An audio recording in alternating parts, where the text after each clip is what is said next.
तो चलिए आज एक कहानी के एक बहुत ही खास पल को समझते हैं, जहां दो किरदार संतोष और मुस्कान एक कभी न खत्म होने वाली बारिश के बीच फंस जाते हैं। देखते हैं कि ये ठहराव अपने साथ क्या लेकर आता है। कहानी की शुरुआत होती है मुस्कान की इस खूबसूरत लाइन से। ये सिर्फ कुछ शब्द नहीं है, बल्कि उम्मीद से भरी एक सोच है, जिंदगी को देखने का एक नजरिया। और यहीं से इस पूरे बातचीत का टोन सेट हो जाता है। बारिश का ठहराव। तो सीन एक बारिश में भीगे हुए बरामदे का है।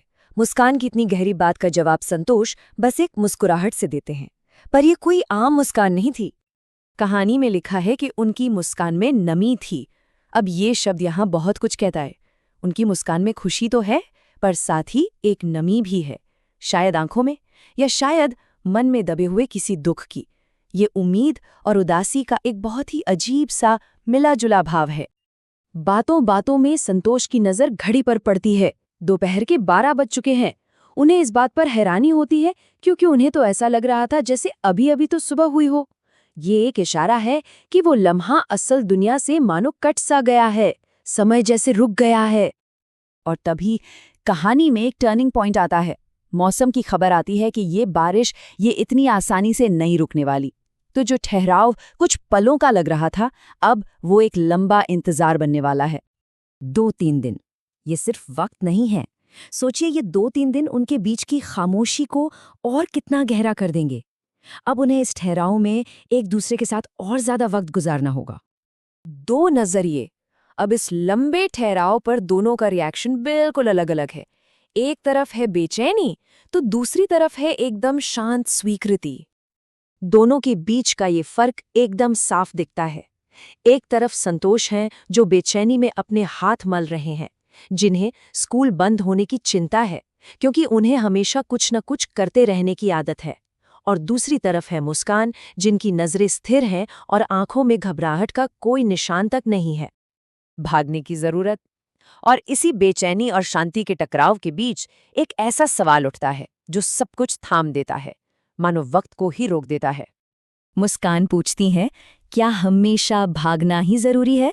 ये एक ऐसा सवाल है जो उस हवा में ठहर सा जाता है। और ये सवाल सिर्फ संतोष से नहीं है, शायद हम सबसे है। देखिए, मुस्कान यहाँ सिर्फ जिस्मानी भागदौड़ की बात नहीं कर रही हैं।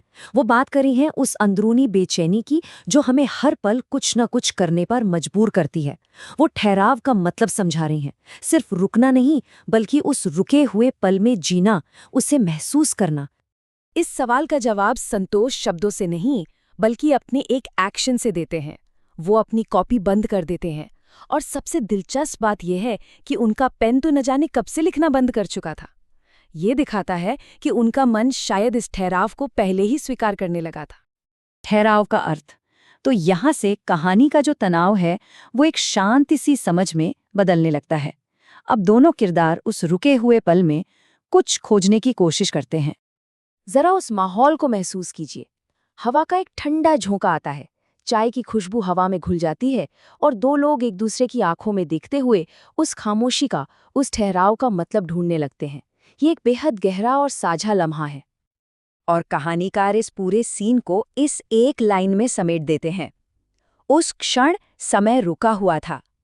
कमाल की लाइन है। ये उस पूरे अनुभव का सार है। एक ऐसा पल जहां सिर्फ वर्तमान ही सच था। तो ये पूरी कहानी हमें एक बहुत ही ज़रूरी सवाल पर लाकर छोड़ देती है कि जब जिंदगी हमें रुकने पर मजबूर करती है, तो असल में किस नई चीज़ की शुरुआत होती है। इस पर ज़रूर सोचिएगा।